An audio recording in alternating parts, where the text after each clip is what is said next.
नमस्कार। आज हम सीएसएस की दुनिया में उतरने वाले हैं। अच्छा, इसे ऐसे समझिए कि ये इंटरनेट का इंटीरियर डिजाइनर है। यही वो चीज़ है जो तय करती है कि वेबसाइट सुंदर दिखें, ना कि सिर्फ जानते हैं जानकारी का एक बिखरा हुआ ढेर। कभी ऐसा हुआ है कि कोई वेबसाइट खोली हो और वो बिल्कुल अजीब सी अस्त व्यस्त लगे?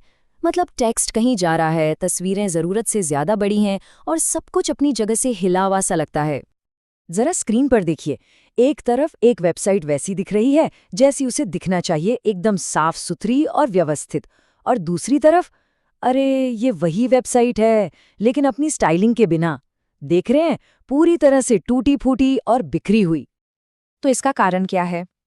बस एक चीज गायब है, सीएसएस। जी हाँ, सीएसएस ही वो जादू है जो एक सादे से एचटीएमएल के ढांचे को एक सुंदर, काम करने वाली वेबसाइट में बदल देता है।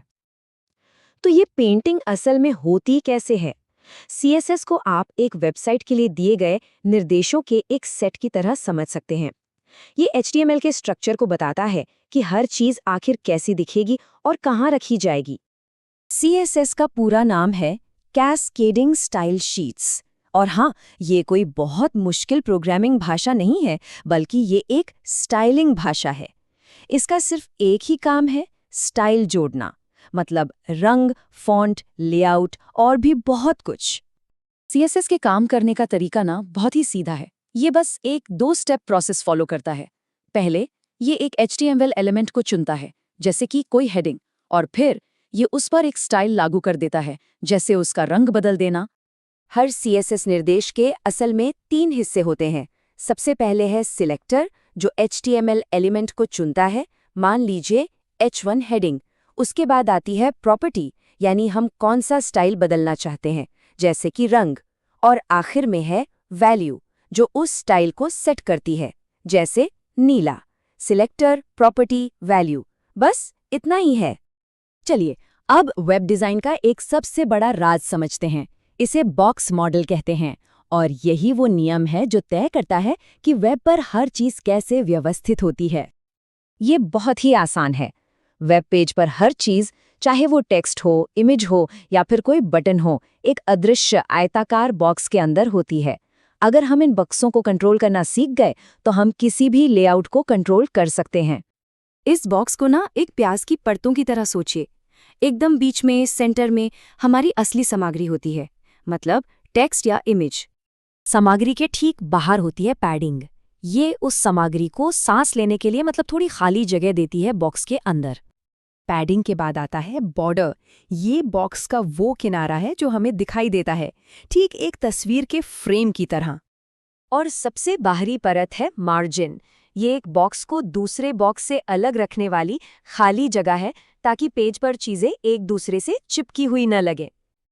तो अब जब हम ये जान गए हैं कि हर चीज एक बॉक्स है, तो सवाल ये है कि हम इन बॉक्सों को एक पेज पर जमाते कैसे हैं। ये काफी कुछ एक कमरे में फर्नीचर जमाने जैसा है, और सीएसएस के पास इसके लिए बहुत बढ़िया टूल्स हैं। तो मिलिए फ्लेक्स बॉक्स से। ये लेआउट बनाने का एक मॉडर्न और बहुत ही पावरफुल सीएसएस तरीका है। इसकी मदद से बक्सों को एक लाइन में लगाना और उन्हें अलाइन करना अविश्वसनीय रूप से आसान हो जाता है। मिसाल के तौर पर, जस्टिफाई कंटेंट नाम की सिर्फ एक प्रॉपर्टी से देखिए क्या क्या हो सकता है। फ्लेक्स स्टार्ट लिखते ही सारे बॉक्स बाईं ओर चले जाते हैं। सेंटर उन्हें बीच में ले आता है और स्पेस बिटवीन उन्हें बराबर दूरी पर फैला देता है। सिर्फ एक कमांड से इतना कंट्रोल, यही तो मॉडर्न सीएसएस की ताकत है। लेकिन ये सब सिर्फ तकनीकी बातें नहीं हैं। रंग, स्पेसिंग और लेआउट के ये सारे फैसले इस बात पर गहरा असर डालते हैं कि हम कैसा महसूस करते हैं और किसी वेबसाइट पर कैसा व्यवहार करते हैं। एक अच्छा डिज़ाइन सिर्फ देखने में अच्छा नहीं होता, वो विश्वास पैदा करता है, हमें गाइड करता है और एक अनुभव बनाता है। और सीएसएस इन मनोवैज्ञानिक संकेतों को बनाने का एक बेहतरीन टूल है। सोच कर देखिए, नीला रंग विश्वास और सुरक्षा का एहसास देता है। यही कारण है कि फेसबुक से लेकर कई बैंकिंग वेबसाइटों तक बहुत सारी बड़ी कंपनियां अपने डिजाइन में नीले रंग का इस्तेमाल करती हैं। ये कोई इत्तेफाक नहीं, बल्कि एक सोचा समझा डिजाइन निर्णय है। तो अगली बार जब कोई वेबसाइट ब्राउज करे तो थोड़ा और गहराई से देखने की कोशिश कीजिएगा। रंगों पर, स्पेसिंग पर और लेआउट पर ध्यान दीजिएगा। अब जब ये गुप्त भाषा पता चल गई है, तो ये सोचना कितना दिलचस्प है कि हमारे चारों ओर वेब पर कौन-कौन से अदृश्य डिज़ाइन विकल्प छिपे हुए हैं, जो चुपचाप हमारे अनुभव को एक शक्ल दे रहे हैं।